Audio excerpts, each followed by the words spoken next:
ये स्टोरी है सुरेश और शिवानी की। इसका जन्म एक ऐसे गांव में हुआ था जिस गांव में आज भी वहां के लोग जाति प्रथा से बाहर नहीं निकले थे। लेकिन उसी गांव में सुरेश नाम का एक लड़का रहता था जो जाति से दलित था। वह अपना घर चलाने के लिए बच्चों को ट्यूशन पढ़ाया करता था। सुरेश हमेशा बच्चों को सही राह पर चलने की सीख देता था। शिवानी भी उसी गांव में रहती थी और वो सुरेश को अक्सर बच्चों को पढ़ाते हुए देखा करती थी। शिवानी के पिता गांव के ही मंदिर में पुजारी थे। शिवानी रोज सुबह मंदिर में पूजा करने जाया करती थी। सुरेश भी मंदिर के रास्ते से ही बच्चों को पढ़ाने जाया करता था। अक्सर दोनों एक दूसरे को देखकर नजरें झुका लिया करते थे। सुरेश गांव के बच्चों को एक बरगद के पेड़ के नीचे पढ़ाया करता था। कभी कभी शिवानी भी उस जगह आ जाया करती थी। सुरेश शिवानी को मना भी करता था कि तुम यहाँ पे मत आया करो, अगर तुम्हारे पिता ने देख लिया तो बहुत बड़ी समस्या खड़ी हो जाएगी। गांव में अक्सर जाति धर्म के कारण बहसबाजी हुआ करती थी और सुरेश इन लड़ाई झगड़ों से दूर रहा करता था। सुरेश शिवानी को बचपन से जानता था और ये भी जानता था कि शिवानी बहुत जिद्दी है। सुरेश के मना करने के बाद भी शिवानी उस बरगद के पेड़ के पास आ जाया करती थी। एक दिन गांव के एक व्यक्ति ने शिवानी को सुरेश से बात करते हुए देख लिया। फिर उसने ये सारी बात शिवानी के पिता को बता दिया। पिता ने अगले दिन शिवानी से कहा, तुम जल्दी से तैयार हो जाओ,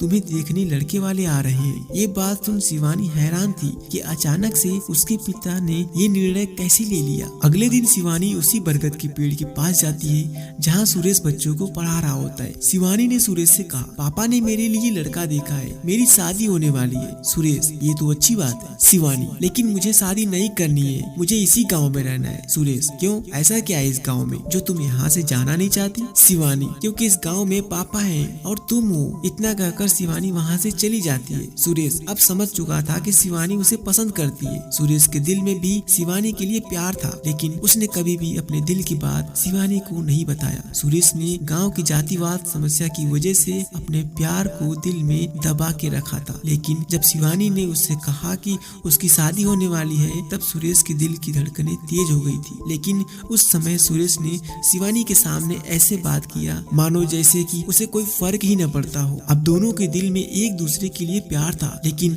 उन्हें समझ में नहीं आ रहा था कि अपने प्यार का इजहार कैसे करे। इधर शिवानी का रिश्ता तय हो गया। अगले ही महीने उसकी शादी होने वाली थी। 2 सप्ताह से सुरेश ने शिवानी को कहीं नहीं देखा। किसी ने बताया कि उसका रिश्ता तय होने के कारण अब वो घर से बाहर नहीं निकलती। सुरेश उसी बरगद के पेड़ के पास जाकर शिवानी की पुरानी यादों को याद करता। उसे अब कोई रास्ता नहीं दिखाई दे रहा था। अगले दिन सोमवार को शिवरात्रि पूजा थी। सुरेश सुबह से ही मंदिर के पास खड़ा था। उसे उम्मीद था कि शिवानी मंदिर जरूर आएगी और कुछ देर बाद शिवानी मंदिर आती है। सुरेश तुरंत मंदिर के गेट के पास जाकर खड़ा हो जाता है। शिवानी की नजर सुरेश पे पड़ती है। वह सुरेश को देखकर मायूस हो जाती है। जब शिवानी पूजा करके मंदिर से बाहर निकलती है, तब सुरेश उसे मिलने का इशारा करता है। दोपहर के समय उसी बरगद के पेड़ के पास दोनों मिलते हैं। शिवानी की नजरें सुरेश को ही देख रही थी। सुरेश अपनी नजर नीचे करके कहता है, शिवानी, जब तुम मेरे पास रहती थी तब मुझे कुछ फर्क नहीं पड़ता था और न ही मुझे कुछ महसूस होता था, लेकिन आज जब तुम मुझसे दूर जा रही हो, पता नहीं क्यों मुझे अजीब सी बेचैनी हो रही है। ऐसा लग रहा है कि मानो मेरे जीवन का कोई कीमती चीज मुझसे दूर जा रहा है। ऐसा लगता है कि मुझे तुमसे प्यार हो गया है। अब मुझे समझ नहीं आ रहा है कि मैं क्या करूं। सारी बातें सुनकर शिवानी की आंखों में आंसू आ गए। उसने कहा, सुरेश, अब तुम ही बताओ कि मैं क्या करूं। मैं भी तुम्हें बहुत चाहती हूँ, लेकिन कभी तुम्हें बता नहीं पाई। अब मैं कैसे रहूंगी तुम्हारे बिना? मुझे तो कुछ भी समझ नहीं आ रहा है। अंत में सुरेश ने शिवानी से कहा कि चलो हम दोनों यहाँ से कहीं दूर भाग के चलते हैं और शादी कर लेते हैं। लेकिन शिवानी ने सुरेश को मना कर दिया, क्योंकि शिवानी को अपने पिता की इज्जत और गांव में उनकी मान सम्मान सामने दिखाई देने लगी और वो ऐसा कोई कदम नहीं उठाना चाहती थी जिसकी वजह से उसके पिता का सिर झुक जाए। शिवानी ने सुरेश से कहा कि अगर मैं इस गाँव से भागती हूँ तो मेरे पिता का क्या होगा? वो तो किसी से नजरें नहीं मिला पाएंगे, इसीलिए मैं भाग कर शादी नहीं कर सकती। कुछ समय तक सुरेश ने भी सोचा और उसे भी शिवानी की बातें सही लगी। तो अब आखिर में दोनों के पास बिछड़ने के अलावा कोई रास्ता नहीं था। दोनों ने जी भरकर एक दूसरे को देखा और अंत में दोनों ने एक दूसरे को गले लगाया और